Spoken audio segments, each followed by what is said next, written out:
Hi Aquarius, this is Lee at Fresh Astrology. We are looking at the final quarter of 2018. So that will include October.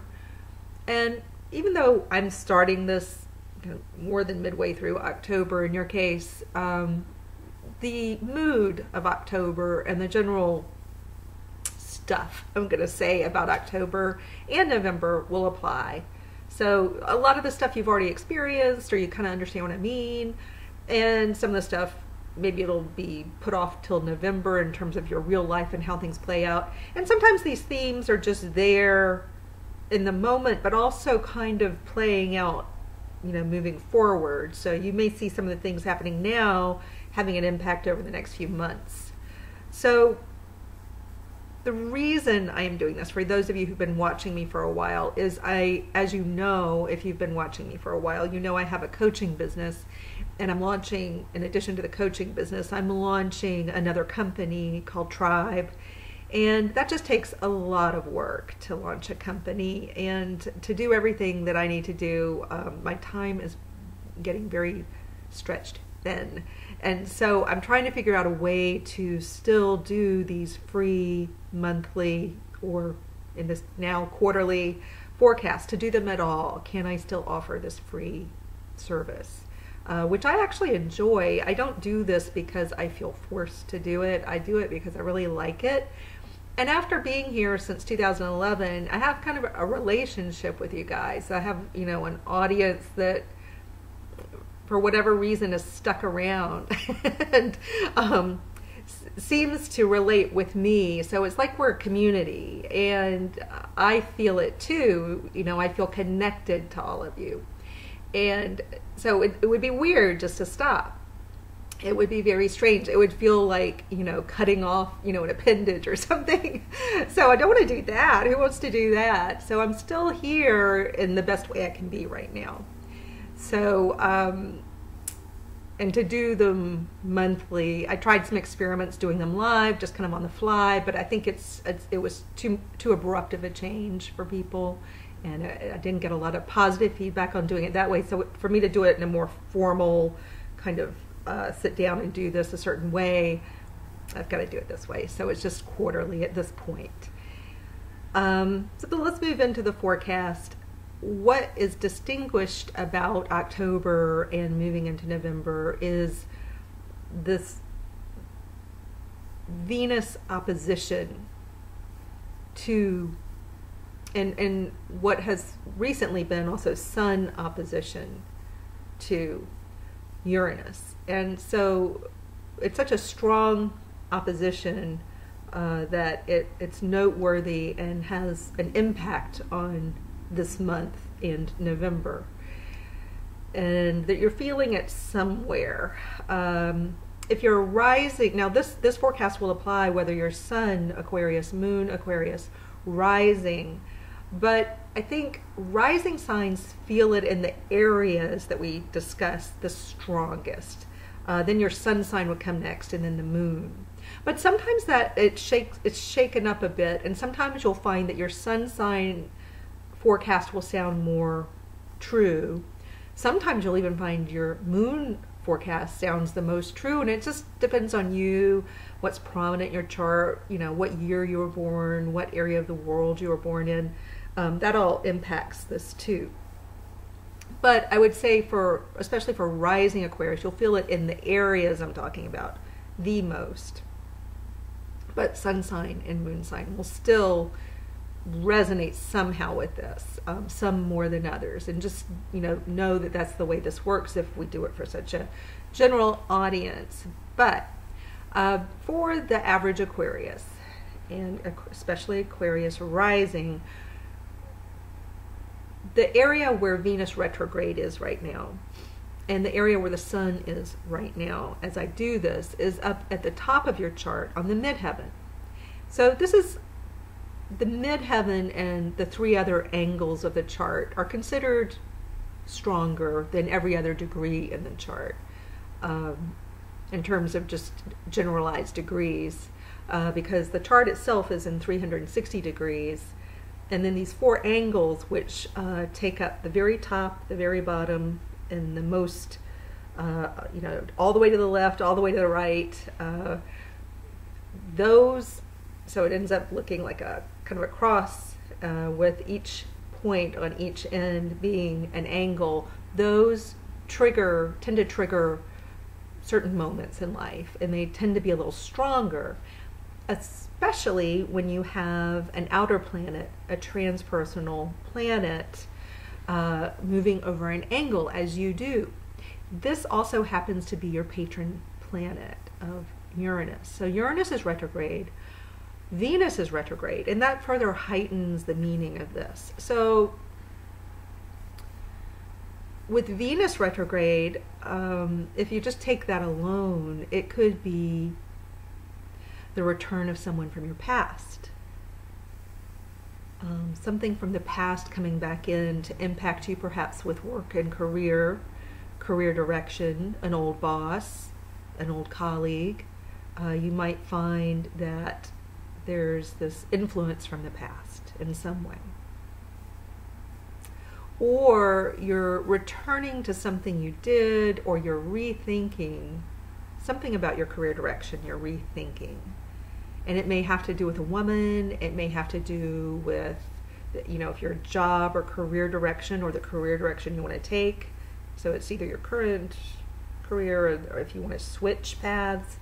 If your career has anything to do with women, specifically, it could be that that's what you're reviewing and considering and thinking about.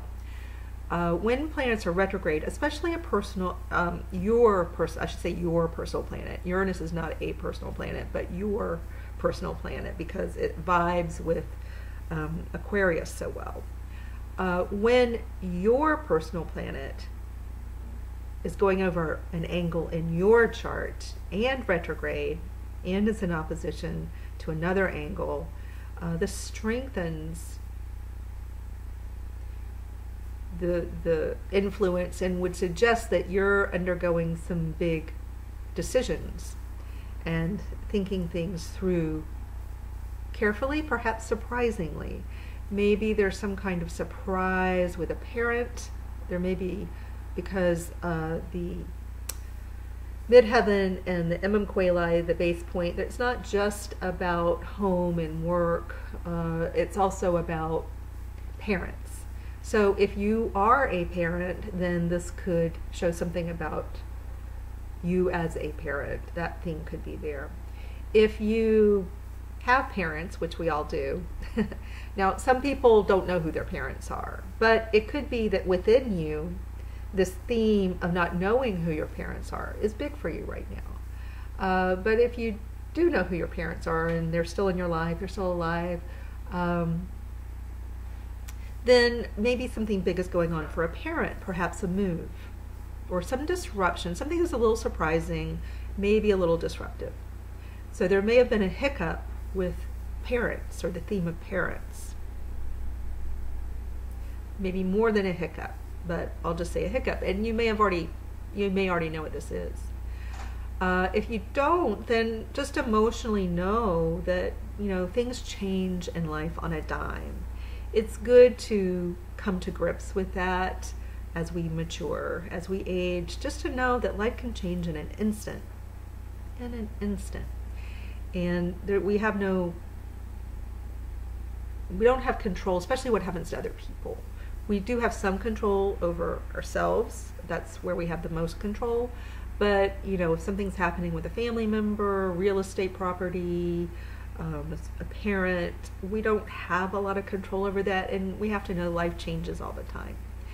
So I guess just coming to grips with that. And I'm not trying to be ominous in any way whatsoever. A change could be very simple and straightforward and even happy. Like my mother or father has made the big decision to move to their favorite place on earth, to live out their retirement, enjoy bliss, because they're overlooking the mountains or the ocean, and they're finally taking that big step.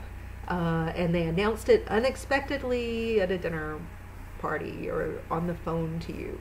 It could be something really joyful for the person involved, for you, for everybody, but it maybe had some element of surprise, and there's perhaps a change of address.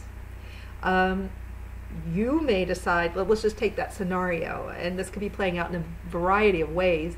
So your mom or dad is taking this joyful step of moving to Italy, I don't know.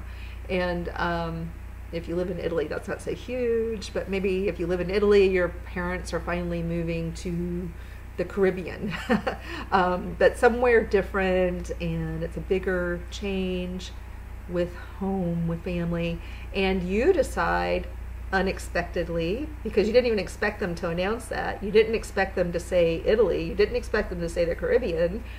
And unexpectedly, you're like, to hell with my job. In my life, I want to come too. Am I still enough of a child of yours that I can also, maybe I can just move down the street in Italy or the Caribbean, and I'm going to do that too. I want to live out my life in joy and bliss, overlooking the mountains, ocean, whatever. So it could be a happy thing, but it's even happy things like weddings and proposals and winning the lottery. It's very disruptive. And there's this element of disruption with Uranus at the base of your chart that suggests a move, a change of residence, a change of property, changing a property, selling, buying, changes within the family, and deep psychological, surprising changes. If you're one of the Aquarians out there who is experiencing rapidly shifting psychological disruption, then I'm validating that. There are going to be people out there, because this is also a psychological area of the chart, there are going to be people who are feeling on a deep level very shaken by perhaps finally remembering something from the past or seeing something in a new light, maybe being told something about their childhood they never even knew. They didn't remember, they didn't know it, and there they are, 60 years old, and somebody's telling them something radical about their parents or their childhood that I was just oblivious to. Something like that can really shake a person for a while. So there are going to be people out there who are having this, their foundation shaken. If you live in an earthquake zone, that could be literal in the case of Uranus. It could be a literal shaking of your foundation. So, and unfortunately for people who lived in tsunami zones, who've been hit recently, for people who, and of course they weren't only Aquarians living in these places, but people who lived in the panhandle of Florida, there is this quite literal meaning that your house has been shaken to its foundation. Your life has been shaken to its foundation. There is that literal interpretation sometimes. And obviously all towns hit by these kinds of natural events they're not populated solely by Aquarians, but you could read it that literally, that in your own chart that something like that could happen. Or perhaps a parent was in this sort of situation and you're helping a parent. Or a family member, it could be a sibling, or just any family member. So the area of home and career trajectory, your status, and how people see you publicly, a lot of this could be changing due to past events or changes you're making at home. It doesn't usually, in this case, show a divorce per se. So the only thing I do see on your chart is that there is a North Node transition moving over your descendant. So maybe for a few of you, there is some kind of change in relationship. But like I said, this could also be a change for the better. This could be moving because of getting married.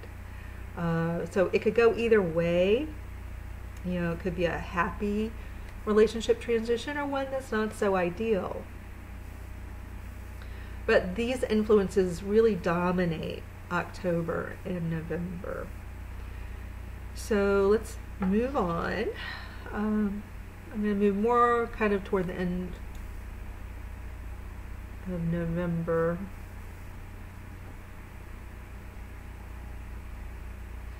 So as we move toward the end of November, beginning of December, Venus will then be going forward. It's going to make a final pass over, for this year, over your midheaven. So it may feel by the time we get to the end of November, beginning of December, thereabouts, that something that maybe was a major shakeup, some big change happening in your career trajectory, it's finally moving forward, is the feeling that you may have. And in reality, if you applied for a job, got a job, signed the papers, maybe you don't officially start until the end of November, beginning of December, and that may be just that reality unfolding. And likewise, you may be reevaluating something about where you live may be influenced by this decision about career. Jupiter will have moved from Scorpio into Sagittarius by this time, and it will occur toward the middle of November. By the end of November, beginning of December, as you're making these transitions, Jupiter will have moved and is firmly in your 11th house of the future. So it makes a lot of sense that if your whole career trajectory, something about it's altering, and there's some shakeup at home and even psychologically, when stuff like that's going on, that kind of transition, your future is going to look different. You're going to look at your future differently. And so it's almost this extension of logic that Jupiter moving into the 11th house would radically transform the way you see what's going to be happening to you. If you're getting a big raise, maybe unexpected promotion, new job, or just suddenly decide to move to Italy with your parents, but you still need to have an income, you radically transform how that income happens. Also, if we take just our fake example of moving to Italy because your parents moved to Italy, you would have a whole new circle of friends. And so Jupiter is expanding this 11th house area of network and friendship groups. And when it passes through the 11th house, people tend to have, for whatever reason, this expansion going on. And it also makes sense, just, you use extensions of logic here. If you're dramatically changing career and home and the way you look at things, and you've shaken your psychological foundations, which shakes up your beliefs and your thoughts and the way you look at things,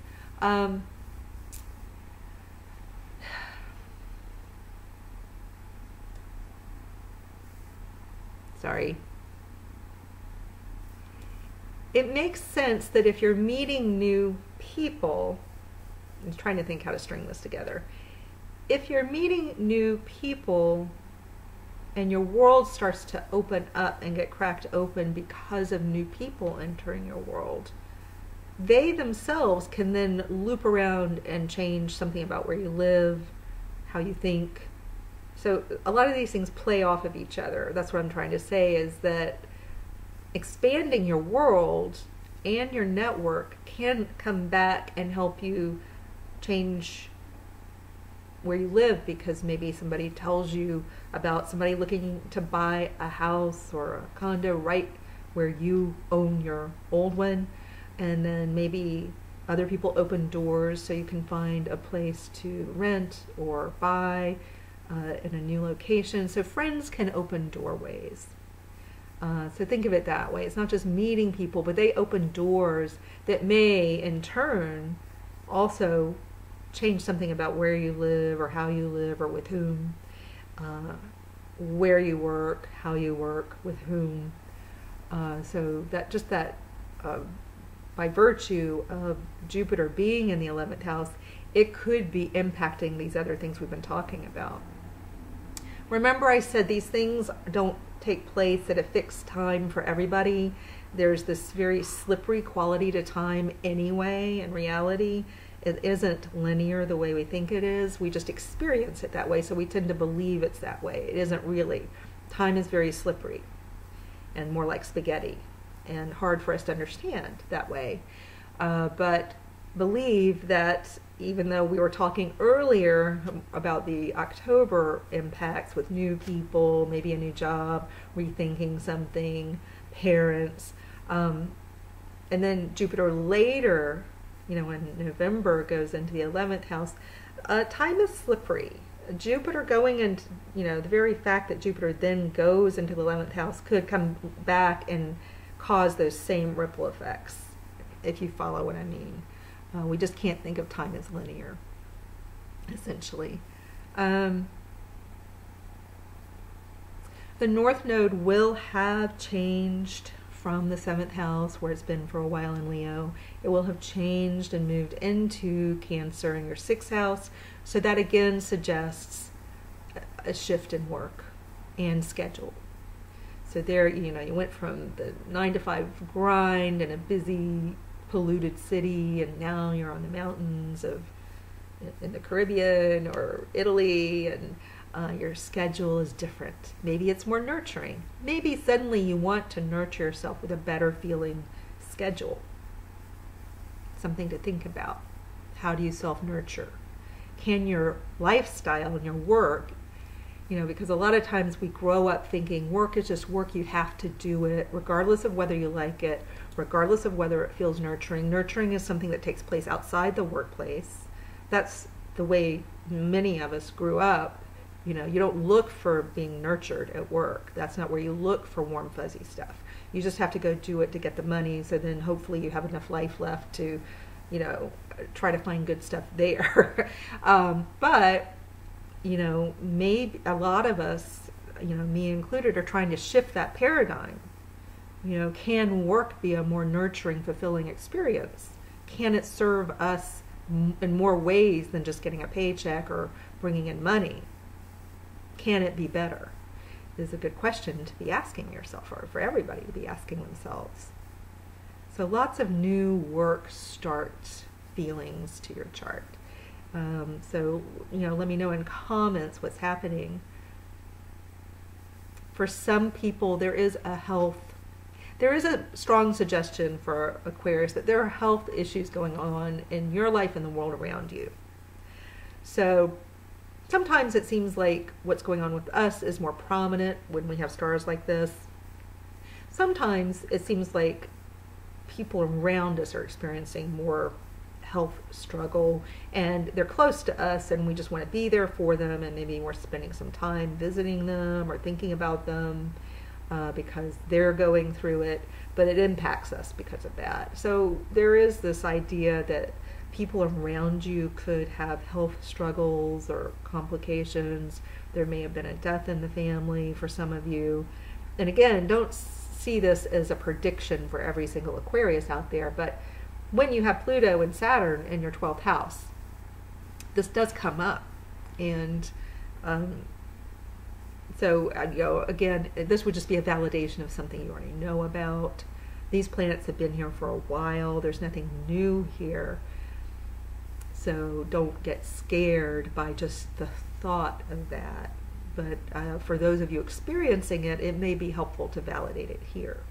And so I do it because validation can be a relief for those who have this as a reality. So for those of you where this hasn't been a reality, don't take it as a prediction of doom and gloom. You have a choice in how you hear this information. Just recognize there are other people I'm trying to help who may have had this occurrence, and it would be weird not to acknowledge that they perhaps have had this, because they need to be heard. So if it doesn't apply to you, just remove yourself from and just realize there are other people out here who need to hear this. Overall, very, very lucky stuff going on with career transition or direction. So even if you're just like, like I said, to hell with my work, for some reason that's very lucky for you and actually good, to do. It's good for some reason. And maybe we can't always foresee how that would be good, but it's good. Let's round out the end of the year here. Things may seem to move very quickly in December. May feel like it's a very fast pace. I think you will feel the benefit of Venus in the area of career. This is a time of year when typically you start to feel like you do need a little rest, so honor that, especially with the North Node having gone into your 6th house. The Sun now in December, as we move toward the later part of December, this is when a lot of you need to go on little breaks to get away. You just want to relax, and it's very normal, and you should follow. It's kind of like your circadian rhythm with sleep. This is a normal annual thing where it's like this is when you hibernate personally as an Aquarian. And you may see people around you who also need to hibernate, and maybe you go together, or maybe you help someone else make that decision. But it's oddly, despite the need to hibernate, maybe going away, it's also, you find an oddly social time where your world is really opening up. Maybe literally because you do something international. There may be an international component here. And so quite literally your world, whether you move to a very different place or you work within an international company suddenly, you know, after not having worked in such an international company or in such an international role, that your world is literally opening up for a variety of reasons. And generally when Jupiter is in this 11th house area, despite days when you're tired or weeks when you're tired, it's generally speaking fun. So there's a lot of good here, and a lot to celebrate, I would think, for a lot of you. All right, take care.